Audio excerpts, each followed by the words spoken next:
Welcome back to another episode of Flavors and Knowledge, the podcast where we dive deep into the art of cooking, the science behind ingredients, and the rich stories that make food so much more than just a meal. I'm your host, Noah Mitchell, speaking from Chef Walter's Cooking School in Rhode Island, USA, bringing you narrated, factual culinary education with honest food talk and a few opinions along the way. So let's explore the diverse world of flavors together. This episode is titled, Fats Through the Ages. From ancient olive presses and rendered lard to sacred ghee and palm oil, traditional fats have shaped flavors, techniques, and health across civilizations long before the advent of industrial oils. Dear friends, if cooking is your passion, you may want to listen to this episode and hopefully take some suggestions on how to use various fats in your kitchen. Fats play a central role in shaping flavors, textures, and the nutritional profile of meals. Beyond serving as cooking mediums, they embody historical significance, chemical diversity, and ongoing debates regarding health. Understanding the production methods, compositional differences, nutritional contributions, and potential drawbacks of various fats enables more informed culinary and health-related decisions. So, let's look into this very important aspect of cooking. Fats in the kitchen fall into broad categories: animal-derived fats like butter, lard, tallow, and ghee, vegetable oils such as olive, coconut, canola, and seed oils, and processed varieties. Their main differences stem from their fatty acid profiles, saturated, monounsaturated, and polyunsaturated, which influence their solidity at room temperature, their stability when heated, and their biological effects. Saturated fats have no double bonds in their carbon chains, making them stable and often solid. Monounsaturated fats, one double bond, and polyunsaturated fats, multiple double bonds, tend to be liquid and more prone to oxidation. Animal fats have traditional roots. Butter forms during the churning of cream, the fatty portion of cow's milk, separating the fat solids from buttermilk. It contains about 80% fat, with the remaining 20% made up of water, milk solids, and lactose. Rich in saturated fats, around 60–65% of its fatty acids. Butter also offers butyrate, a short-chain fatty acid linked to gut health, along with fat-soluble vitamins A, D, E, and K2 in grass-fed varieties. Its smoke point is relatively low, around 300–350 degrees F, 150–177 degrees C, for regular butter, limiting high-heat use as milk solids can burn and create off flavors. Nutritionally, it provides energy density and flavor-enhancing compounds, but its high saturated fat content has long raised concerns about elevating LDL cholesterol. Recent examinations suggest the link to heart disease may be nuanced, particularly when replacing refined carbs rather than unsaturated fats. According to major health organizations, the current consensus is that saturated fat can raise LDL, bad cholesterol, which is a risk factor for heart disease. Still, the overall impact on cardiovascular risk depends on the overall dietary pattern and on which nutrients replace saturated fat. Replacing saturated fats with polyunsaturated fats is generally recommended to reduce heart disease risk, whereas swapping refined carbohydrates may not offer the same benefit. Thus, most guidelines still advise moderation in saturated fat consumption, emphasizing a diet rich in unsaturated fats, fruits, vegetables, and whole grains, though views continue to evolve as research advances. Ghee, clarified butter popular in Indian cuisine, takes this further. Butter is heated to remove water and milk solids, leaving nearly pure butterfat.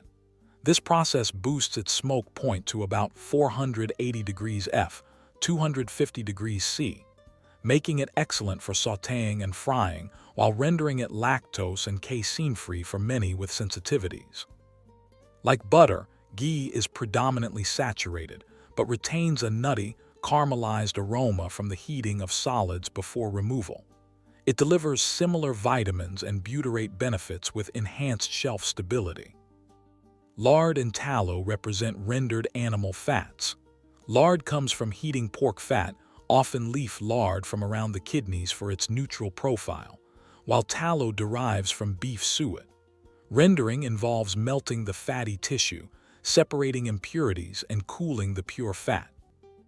Both are highly saturated, lard about 40%, tallow higher at around 50%, which grants high smoke points, around 370-400 degrees F or more, and oxidative stability, ideal for frying and baking. They provide rich, savory flavors impossible to replicate with oils. Nutritionally, they supply energy, some vitamin D if from pastured animals, and conjugated linoleic acid, CLA, in grass-fed sources, possibly supporting metabolic health. Detriments mirror saturated fat debates. Possible contributors to higher cholesterol at excess, though traditional diets that use them thrived without modern chronic disease spikes when part of whole food patterns. On the plant side, olive oil acts as a foundation of Mediterranean diets. Extra virgin olive oil, EVOO, results from cold pressing ripe olives, preserving natural polyphenols, antioxidants, and a low acidity profile without chemical solvents or high heat. Refined olive oil goes through further processing to achieve neutrality and a higher smoke point. EVOO contains about 70–80% monounsaturated fat, mainly oleic acid, with modest polyunsaturated and low saturated fat content. This profile supports cardiac health by potentially lowering LDL while raising HDL and exerting anti-inflammatory effects through compounds like olecanthal. Its smoke point varies, around 320–375 degrees F for EVOO, higher for processed, making it appropriate for dressings, medium heat cooking, or finishing. Nutritionally dense with vitamin E and polyphenols, it shines for long-term cardiovascular benefits, though overuse in high heat can degrade delicate compounds. Coconut oil is extracted from the meat of mature coconuts, yielding virgin, unrefined, flavorful, or refined varieties. It is exceptionally high in saturated fat, around 90%, much of it medium-chain triglycerides, MCTs, such as lauric acid. MCTs metabolize quickly for energy rather than storage, possibly aiding weight management or ketosis. Its smoke point reaches 350 degrees F unrefined and higher when refined. Though stable for cooking, its saturated fat content prompts caution similar to that for animal fats regarding cholesterol, though population studies in coconut-consuming regions show mixed outcomes. It lacks the broad micronutrient diversity of olive oil, but adds tropical sweetness and antimicrobial properties from lauric acid. Seed and vegetable oils such as canola from rapeseed, corn, soybean, and sunflower are introduced into industrial production. These typically involve crushing seeds, solvent extraction, often hexane, refining, bleaching, and deodorizing to create neutral, shelf-stable products. Each processing step can impact the oil's nutritional quality. Refining and bleaching remove impurities and help achieve a mild flavor. Still, in doing so, they also strip away natural antioxidants, vitamins, and other minor phytonutrients found in cold-pressed or minimally processed oils. As a result, refined oils may lose some of the protective compounds that can support oxidative stability and health. The process may also produce processing byproducts, such as trace trans fats or oxidation products, especially if oils are heated to high temperatures or reused during cooking. Canola, for instance, is bred for low erucic acid and is high in monounsaturated fats, around 60% with some omega-3s, earning American Heart Association nods for heart-friendly profiles when replacing saturated fats. However, many seed oils are rich in omega-6 polyunsaturated fats, which, when consumed in excess, may promote inflammation when dietary omega-3 intake is low. Their high smoke points make them suitable for frying, but repeated heating can generate harmful oxidation products. Nutritionally, They provide calories and essential fatty acids, but commonly lack the antioxidants and minor bioactives found in minimally processed oils. Concerns center on the processing of artifacts and on imbalanced omega-6 to 3. Omega-3 ratios in modern tea are high in omega-6. Trans fats represent the clearest health detriment among kitchen fats. They are produced artificially by partial hydrogenation of vegetable oils, turning liquid oils into solid shortenings to extend shelf life and improve texture in baked goods and fried foods. This process creates unnatural trans configurations that raise LDL, lower HDL, promote inflammation, and strongly link to higher risks of heart disease and stroke, far more consistently than saturated fats. Natural trans fats occur in tiny amounts in ruminant products like butter, but industrial ones have been largely phased out or labeled in many places due to bans and regulations. Avoidance remains key. Check labels for partially hydrogenated oils. Smoke points highlight practical differences. Animal fats and refined oils like avocado, up to 520 degrees F, or ghee handle searing and deep frying with less breakdown into acrid compounds, while unrefined EVOO or flaxseed suit low heat or no heat uses to preserve nutrients. Polyunsaturated rich oils oxidize more readily, potentially forming aldehydes at high heat. Nutritionally, all fats deliver 9 calories per gram, aiding absorption of fat-soluble vitamins and providing satiety. Unsaturated fats, especially monounsaturated from olive or avocado oil, and omega-3 polyunsaturated from select sources, consistently associate with reduced cardiovascular risk when used in place of saturated or trans fats. Saturated fats' role is more contested, whereas excessive intake may elevate cholesterol in some contexts. Overall diet quality, processing, and individual risk factors matter. High-risk individuals may benefit most from moderation and swaps to polyunsaturated fats. When advising clients, students should consider individual health status, family history, and cultural food preferences. Encourage choosing minimally processed fats where possible, such as extra virgin olive oil for dressings, avocado oil for sautéing, or ghee for high-heat cooking in traditional cuisines. Suggest that clients at risk for heart disease or with elevated cholesterol limit intake of saturated and trans fats and focus instead on unsaturated sources. For clients from cultures that use fat traditionally, support balanced approaches, such as using butter or lard in moderation alongside plenty of vegetables, grains, and legumes, and discuss how food preparation methods, such as rendering or cold pressing, affect nutritional quality. Ultimately, emphasize variety, quality, and individualization in dietary recommendations, while building on evidence and respecting culinary heritage and personal needs. Health detriments arise mainly from imbalance or poor quality. Chronic overconsumption of calories from any fat contributes to weight gain.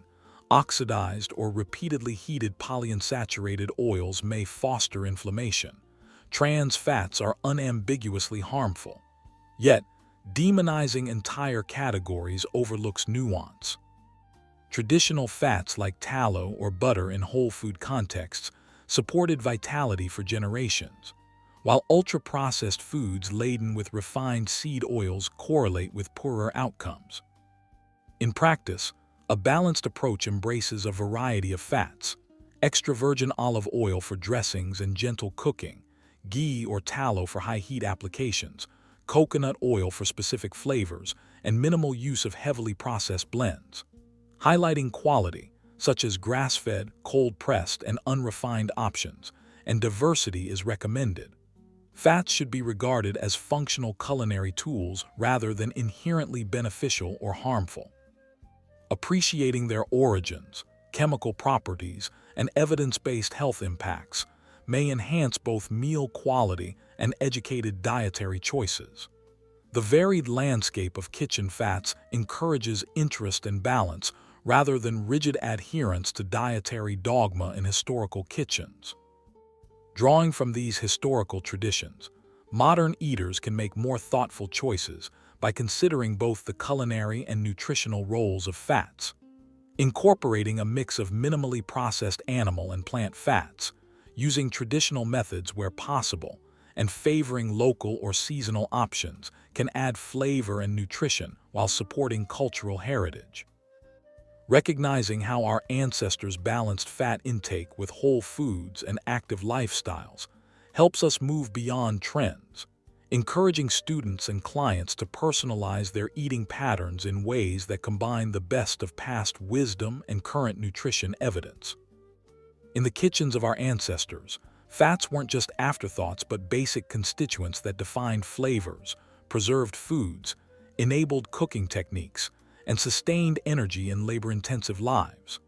Long before industrial seed oils dominated supermarket shelves, cooks relied on locally available animal fats and pressed plant oils determined by climate, agriculture, religion, and trade. These choices reflected deep practicality. What could be rendered from livestock, extracted from abundant fruits or nuts, or clarified for stability? Exploring fats across historical cuisines reveals remarkable diversity, regional ingenuity, and a common thread of using whole, minimally processed sources that frequently corresponded to seasonal abundance and cultural taboos. In the ancient Mediterranean world, olive oil reigned supreme, especially among Greeks and Romans. Olive trees prospered in the rocky soils of Greece, Italy, and North Africa, yielding a monounsaturated rich oil through crushing and pressing olives, often by foot or simple mills. It served multiple roles: as a cooking medium for frying and sautéing, a dressing for vegetables and grains, a preservative for fish and meats, and even a base for perfumes or lamps. Ancient Greek diets centered on the Mediterranean triad of bread, wine, and olive oil, with olive oil providing essential calories and aiding the absorption of fat-soluble nutrients from vegetables. Romans expanded this, importing olive oil from provinces like Spain and using it liberally in sauces, baked goods, and daily meals. For poorer citizens, it formed a dietary staple alongside barley. Wealthier tables featured it alongside a more varied range of proteins. Hippocratic texts even recommended high-fat meals, including olive oil, for satiety and health. Unlike modern extra virgin grades prized for their polyphenols, ancient oils varied in quality but delivered stable, flavorful cooking, with lower risk of oxidation than polyunsaturated alternatives. Further south in ancient Egypt, cooks blended vegetable oils like sesame, linseed, castor, and balsam with animal fats. Bread doughs incorporated oils or melted fats for tenderness, while meats and fish were slow-cooked or preserved as confit, submerged in fat. This double use highlighted Egypt's access to both Nile-irrigated crops and domesticated animals, allowing versatile preservation in a hot climate without refrigeration. Northern and Central Europe relayed a different story, dominated by animal fats because cooler climates were less suited to olive cultivation. In medieval Europe, lard, rendered pork fat, and butter became kitchen workhorses. Lard, obtained by slowly heating pork fat back or leaf fat to separate the pure fat from impurities, had a high smoke point, making it ideal for frying, pie crusts, and potages stews. Butter churned from cream added richness to sauces and baked goods, though its lower smoke point and tendency to burn limited its use at high heat. Germans earned a reputation for hearty, fatty cooking, with generous amounts of lard and butter. At the same time, in the Low Countries and Britain, these fats flavored everyday meals of grains, root vegetables, and occasional meats. Walnut, hazel, or poppy seed oils were supplemented in some areas but remained costlier and less abundant. Religious fasting rules, abstaining from meat on certain days, prompted the use of butter or fish oils as substitutes, shaping regional preferences that lasted for centuries. Animal fats provided not only calories, but also fat-soluble vitamins from pastured animals, supporting robust health in pre-industrial diets that were heavy with physical labor. In India and parts of South Asia, Ghee, clarified butter, was recognized as a sacred and practical staple. Made by simmering butter to remove water and milk solids, ghee offers exceptional shelf stability in hot climates and a high smoke point for deep frying and tempering spices tadka. Ayurvedic traditions valued it for its digestibility and medicinal properties, using it in rice dishes, breads such as naan or roti, and sweets. Coconut oil, pressed from the flesh of coconuts abundant along coastal regions and in Southeast Asia, provided another tropical fat high in saturated medium-chain triglycerides. In West Africa and parts of the Caribbean influenced by African traditions, coconut and palm oil, especially nutrient-dense red palm oil, flavored stews, fried plantains and porridges for generations, delivering energy and distinctive color and aroma from carotenes.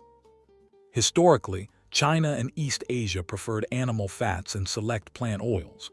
Pork lard featured prominently in stir-fries, dumplings, and pastries, prized for its neutral flavor and ability to reach high temperatures without smoking excessively. Sesame oil, toasted for aroma or untoasted for cooking, added nutty notes, while duck fat enriched Peking-style preparations. In many parts of pre-modern Asia, rendered animal fats from ducks, chickens, or pigs supported wok cooking's intense heat, displaying how high smoke point saturated fats enabled signature techniques long before refined vegetable oils. Latin American heritage cuisines blended indigenous, European, and African influences. Before the Spanish arrival, fats were limited. After contact, lard became central in Mexican and Central American cooking for refried beans, tamales, and frying tortillas, techniques that created flaky textures and preserved foods. In the Andes and the Caribbean, cooks incorporated local oils or animal fats alongside avocados for their natural monounsaturated fatty acids. African diaspora traditions in the American South and Caribbean brought preferences for lard and other animal fats in frying greens, meats, and whole cakes, reflecting the availability of livestock. Across these traditions, a few patterns stand out. Most historical cuisines prioritize stability and locality. Saturated animal fats like tallow, rendered beef or mutton suet, lard, and ghee excelled in hot climates or high-heat methods because they were less prone to rancidity than delicate seed oils. Northern regions leaned toward animal-based products due to abundant dairy and livestock. Mediterranean and some Asian areas balanced with pressed fruit or nut oils. Processing remained simple, rendering, churning, or cold pressing, preserving minor nutrients and avoiding the chemical solvents or hydrogenation that later defined industrial fats. Religious and cultural norms, such as Hindu reverence for ghee or Catholic lean days, further molded usage. Nutritionally, these fats provided dense energy, key for survival, before mechanized agriculture. They facilitated the absorption of vitamins from vegetables and provided satiety, moderating overall intake. While modern debates question saturated fat intake, historical populations that consumed it in whole food contexts, paired with vegetables, grains, legumes, and movement, often exhibited vitality without today's chronic disease burden. Olive oil's monounsaturated profile supported cardiovascular patterns observed in long-lived Mediterranean groups, while animal fats delivered compounds such as conjugated linoleic acid and butyrate in traditional forms. Recent studies increasingly highlight important distinctions between traditional fats and industrially processed seed oils. For instance, clinical trials and large-scale reviews have found that diets rich in extra virgin olive oil or minimally processed animal fats, especially within dietary patterns emphasizing whole foods, are associated with lower inflammatory markers, improved blood lipid profiles, and a reduced risk of cardiovascular events. Conversely, greater consumption of industrially refined seed oils, with high omega-6 content, fewer natural antioxidants, and more processing byproducts, has been linked in some observational research to elevated inflammation and potential metabolic concerns. especially when these oils dominate in diets low in omega-3s and traditional fats. While more research is needed to clarify causal relationships, current evidence supports a return to traditional fat sources, particularly when they are part of balanced, minimally processed food patterns.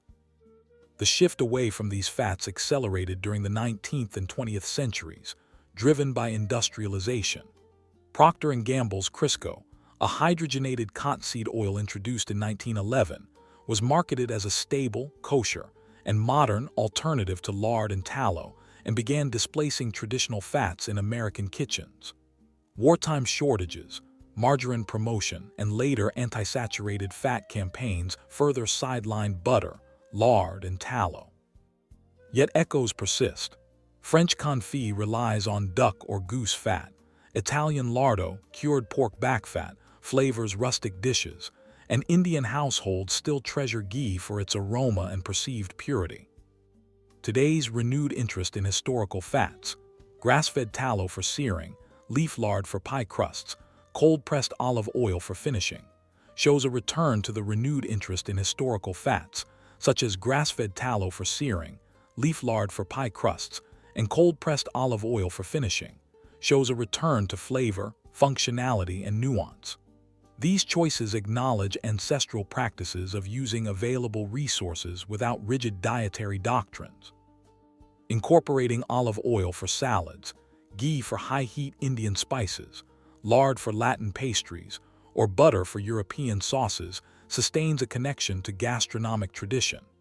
A historical understanding of these fats enhances culinary practice and understanding of the role of traditional ingredients in sustaining cultures, promoting dietary balance rather than extremes. Ultimately, dear followers, thanks for listening this extra-long podcast and the privilege of your time. In conclusion, we hope you enjoyed this episode. Thank you for joining us on today's journey through flavor and discovery.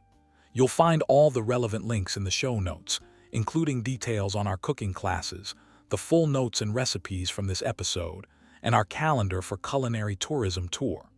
Be sure to subscribe to our free newsletter to stay connected and informed. Remember to taste thoughtfully, cook with passion, and continue exploring the boundless world of food. Subscribe for more, share with a fellow food enthusiast, and we'll see you in the next episode. Until then, keep your eyes on the fire and stay curious. The content for this episode is written by Chef Walter and produced by Simval Media, USA.